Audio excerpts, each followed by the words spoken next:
جو آخر میں جہنم میں جانے والا شخص ہے اس کو بھی تنہا نہیں چھوڑا۔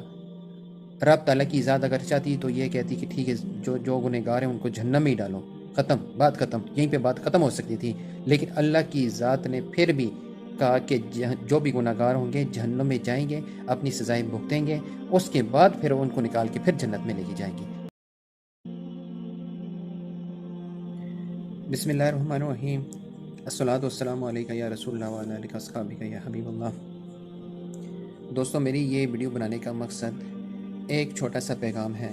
کوشش کروں گا کہ آپ کو سادہ لفظوں میں بتاؤں، اور اگر میری اس چیز سے اگر کسی ایک شخص کی بھی اصلاح ہو گئی تو میں سمجھوں گا کہ میرا ویڈیو بنانے کا مقصد پورا ہو گیا۔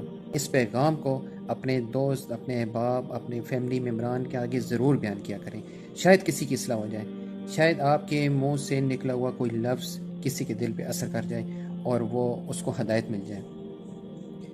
تو یہ انسان کی اپنی طرف سے ہے کہ وہ کتنی کوشش کرتا ہے۔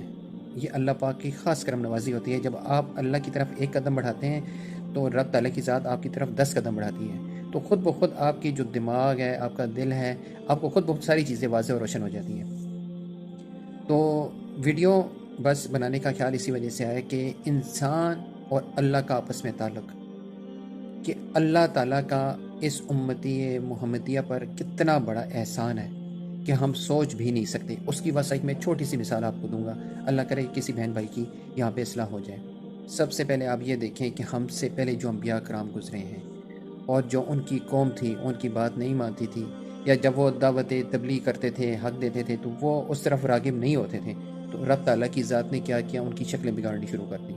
آپ کسی بھی انبیاء کرام کی وہ دیکھیں، ہر قوم پہ عذاب ہے، کوئی نہ کوئی انبیاء کرام آپ دیکھیں، کسی کی ہسٹری اٹھا کر دیکھیں تو کسی کے اوپر پتھروں کی بارش ہوئی ہے، کسی کی شکلیں بگڑ گئی ہیں، کسی کو کیا کسی کو کیا، یعنی کہ مختلف آپ کو ہر انبیاء کرام کی اپنی ایک سٹوری آپ کو ملے گی۔ سب سے پہلے اللہ تعالیٰ کا یہ سب سے بڑا احسان اس نے امتی محمدیہ پہ کیا کہ ہماری شکلیں نہیں بگڑی۔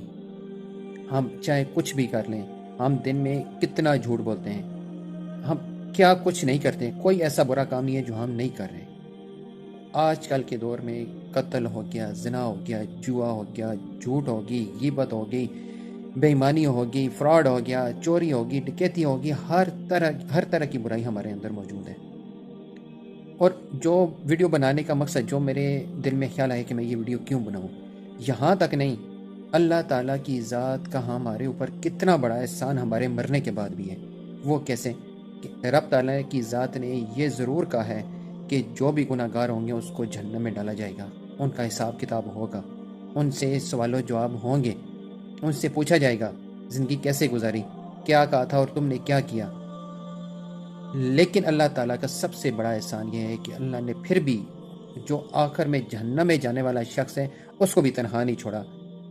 رب تعالیٰ کی ذات اگر چاہتی تو یہ کہتی کہ ٹھیک ہے جو گنہگار ہیں ان کو جہنم میں ہی ڈالو، ختم، بات ختم، یہیں پہ بات ختم ہو سکتی تھی، لیکن اللہ کی ذات نے پھر بھی کہا کہ جو بھی گناہ گار ہوں گے جہنم میں جائیں گے، اپنی سزائیں بھگتیں گے، اس کے بعد پھر ان کو نکال کے پھر جنت میں لے کے جائیں گے۔ کتنا بڑا اللہ تعالیٰ کا احسان ہے۔ گناہ گار بھی ہے لیکن سزا بھگت کے پھر بھی اینڈ پہ جو ہے اللہ تعالیٰ کو کتنا انسان کا خیال ہے کہ اینڈ پہ پھر بھی وہ جنت میں جائے گا، اس کو پھر بھی جہنم میں رب تعالیٰ کی ذات نہیں چھوڑے گی۔ آپ تھوڑے لمحے کے لیے یہ بات سوچیں کہ کتنا بڑا انعام ہے۔ اب وہ جہنم کا عذاب کیا ہوگا، اللہ کی ذات ہے اس کو بڑھا دے، اللہ کی ذات ہے اس کو گھٹا دے، لیکن اس نے رکھا ہے، عذاب رکھا ہے، اس نے سزا رکھی ہے، سزا و جزا کا معاملہ رکھا ہے تاکہ لوگ میرے کہی ہوئی باتوں پہ، میرے احکامات پہ عمل کریں۔ لیکن آپ ایک منٹ کے لیے یہ سوچیں کہ رب تعالیٰ کی ذات نے سزا کے بعد بھی انسان کو اکیلے نہیں چھوڑا، پھر بھی اس کو وہ راحتیں دی ہیں جو وہ سوچ بھی نہیں سکتا، پھر بھی اس کو جنت میں رب تعالیٰ کی ذات لے کے جائے گی، چاہے وہ مجھ جیسا کوئی گناہ گار سے گناہ گار انسان کیوں نہ ہو۔ یہ کتنا بڑا انعام ہے۔